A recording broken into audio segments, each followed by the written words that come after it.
আসসালামু আলাইকুম রহমতুল্লাহ। আলহামদুলিল্লাহ, আপনারা কেমন আছেন অবশ্যই কমেন্টে জানাবেন।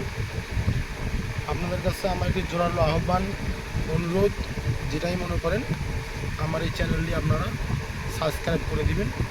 কমেন্টে আপনাদের মূল্যবান মতামত জানাবেন, লাইক এবং শেয়ার দিয়ে পাশে থাকবেন এবং ভিডিওটি কেউ স্কিপ করবে না, পুরো ভিডিওটি দেখবেন। সম্মানিত ভিউয়ার্স, আজকে আমরা জানবো মেডিসিন ছাড়া কিভাবে ডায়াবেটিস আপনারা পরিপূর্ণভাবে নির্মূল করতে পারবেন। মেডিসিন গ্রহণ করতে হবে না, মেডিসিন খেতে হবে না, শুধু কিছু নিয়ম নীতি ফলো করলে ডায়াবেটিস থেকে আপনারা নির্মূলভাবে মুক্তি পাবেন। সেই টিপসগুলো আমি আপনাদেরকে আজকে দিব। আমি একজন নিজেই ডায়াবেটিসে আক্রান্ত হয়েছিলাম। আমাকে ডক্টর কমেন্ট 500 যে পাওয়ারের ওষুধটি এটি দিয়েছিল খাওয়ার জন্য। আমি এটা বেশ কিছুদিন খাওয়ার পরে আমি প্রায় শুকিয়ে গিয়েছিলাম, একদম কঙ্কাল হয়ে গিয়েছিলাম। তারপর আমি কিছু গাইডলাইন ফলো করছি। গাইডলাইনগুলো ফলো করার পরে আলহামদুলিল্লাহ এখন আমি সুস্থ আছি। এখন আমি 3 বেলায় বলা চলে ভাত খাই।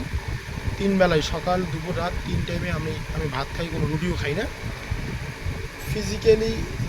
ফিজিক্যাল এক্সারসাইজ সেটাও বেশি একটা করি না, কিন্তু এখন মোটামুটি আমি আলহামদুলিল্লাহ সুস্থ আছি।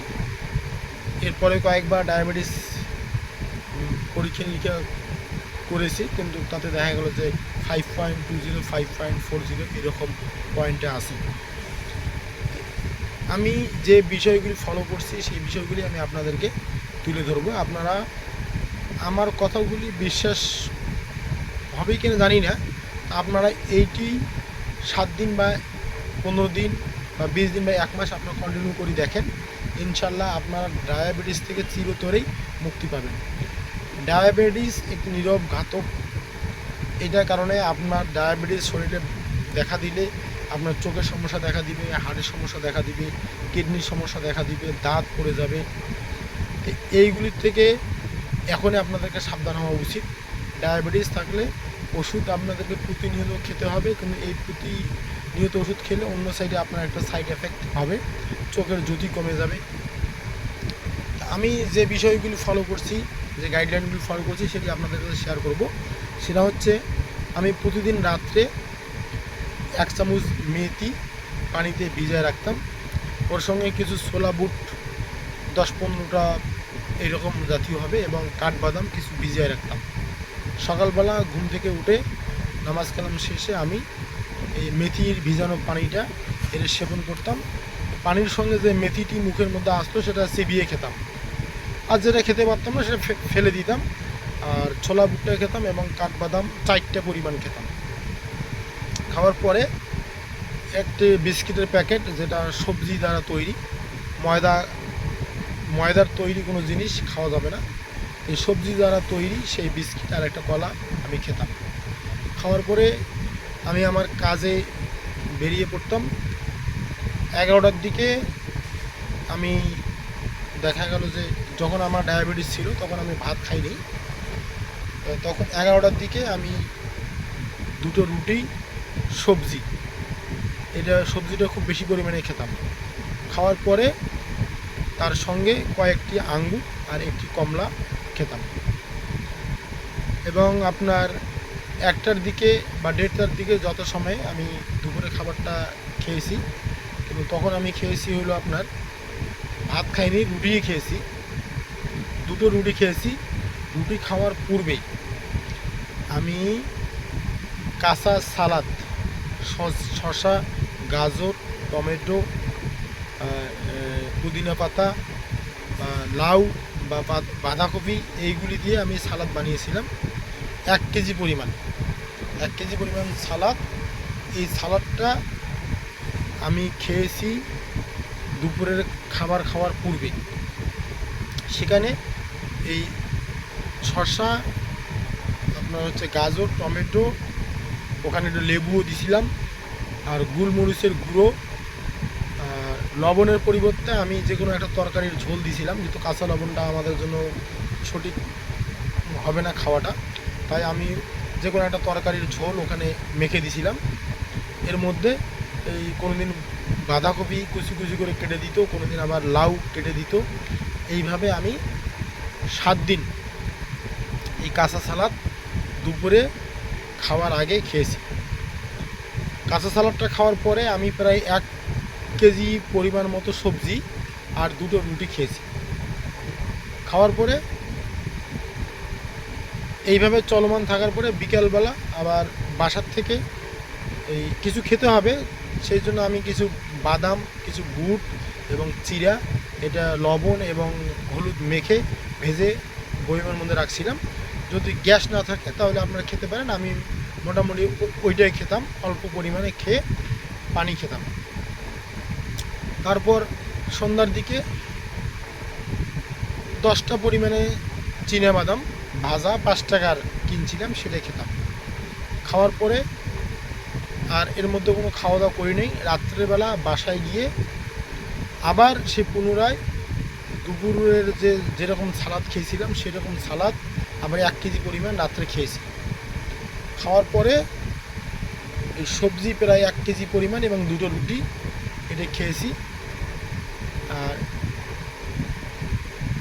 এই অবস্থায় আবার প্রতিদিন আমাদেরকে আমিষ জাতীয় খাদ্য গ্রহণ করতে হবে। যেমন আমি আমিষ জাতীয় খাদ্যের মধ্যে আমি মাছ এবং ডিমটাকে বেছে নিয়েছিলাম। সকালে একটা ডিম খেতাম, আপনার কুসুম সহকারে সিদ্ধ ডিম। যারা ডায়াবেটিসে আক্রান্ত তারা প্রতিদিন 5টা ডিম খেতে পারবেন। তার মধ্যে প্রথমটা আপনারা কুসুম সহকারে খাবেন আর বাকি 4টা কুসুম ছাড়া আপনারা খাবেন। আর আমিষ আপনার দুপুর এবং রাত্রে যেন আপনার মেনুর মধ্যে থাকে, ওটা ডিম বা মুরগির মাংস বা আপনার মাছ এরকম যেন 2-1 টুকরা থাকে আমিষ জাতীয় খাদ্য, এটা আপনাকে খেতে হবে। এবং রাত্রে খাবার পরে এবং দুপুরে খাওয়ার পরে কেউ আমরা বসে থাকবো না এবং বিছানায় শুবো না। ন্যূনতম 10 মিনিট হালকাভাবে বাসার মধ্যে আপনার একটা চলাফেরা করবেন। আপনারা কোনো খানার পরে শুবেনও না এবং বসবেনও না। আপনারা 10 মিনিট হালকাভাবে আস্তে আস্তে আপনারা একটু হাঁটা চলা করবেন।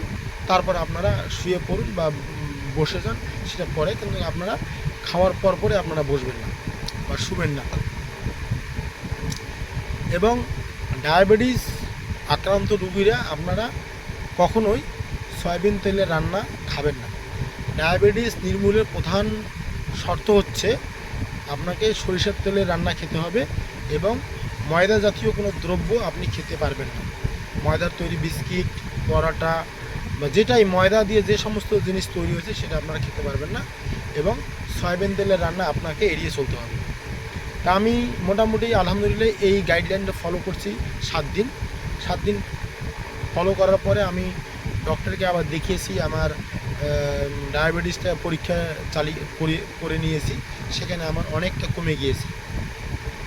এখন আমি কোনো মেডিসিন খাই না, আমি 3 টাইমে ভাত খাই। আর যে সালাদ, যে মেনুটা, যে গাইডলাইনগুলো আপনাকে বললাম সেইটি এখন আর আমি ব্যবহার করি না। শুধু আমি প্রতিদিন সকালবেলা মেথি ভেজানো পানি, 4টা কাঠবাদাম, কয়েকটি বুট সিদ্ধ খাই। এই ভিজানো, সিদ্ধ না, ভুল বললাম, রাত্রে যেটা ভিজায় রাখি সে কাঁচা বুটটা সকালে খাই, কাঁচা ছোলাটা 4টা খাই এবং আপনার মেথি ভেজানো পানিটা খেয়ে নেই। এরপরে একটা সবজির বিস্কিট আর একটা কলা খাই। আর 9টা বা 9:30 বা 10টার দিকে আমি সবজি দিয়া দুপুরে সকালের নাস্তাটা ভাতেই খাই না, আমি রুটি খাই না। দুপুরবেলা আমি আমিষ জাতীয় কোনো খাদ্য থাকে, হয়তো মাছ থাকে বা ডিম থাকে বা মাংস থাকে। আর সবজি তেমন আর লাগে না, শাকসবজি কোনোদিন থাকলেও কোনোদিন থাকে না, এটা দিয়ে খাই নেই। এবং রাত্রে ওই আমিষ জাতীয় কোনো কিছু খাই, হয়তো ডিম অথবা মাছ বা মাংস থাকে। এবং খাবারটা হালকা খেয়ে, ভারী খাবারটা রাত্রে খাই না। কোনো ওষুধ খাওয়া লাগতেছে না আমাকে। রাত্রে খাওয়ার পরে একটু পায়চারি করি, হাঁটাহাঁটি করার পরে আমি আমার বিছানায় শুয়ে পড়ি। এমতো অবস্থায় আমি বেশ কিছুদিন এই গাইডলাইনটা ফলো করার পরে আমি কয়েকবার আমার ব্লাড টেস্ট, আপনার ডায়াবেটিস টেস্টটা করিয়েছি। এর মধ্যে আমার ডায়াবেটিসের যে সুগার লেভেলটা আসছে 5.40 5.20 এর মধ্যেই থাকে। আমি এখনও কোনো ওষুধ কন্টিনিউ করছি না, আমি শুধু এই গাইডলাইনটা ফলো করে এখনও চলতেছি। আর বাসায় আমি সয়াবিন তেলের রান্নাটা পরিহার করেছি, আমি সরিষার তেলের রান্নাটা এটাই আমার বাসায় চলে।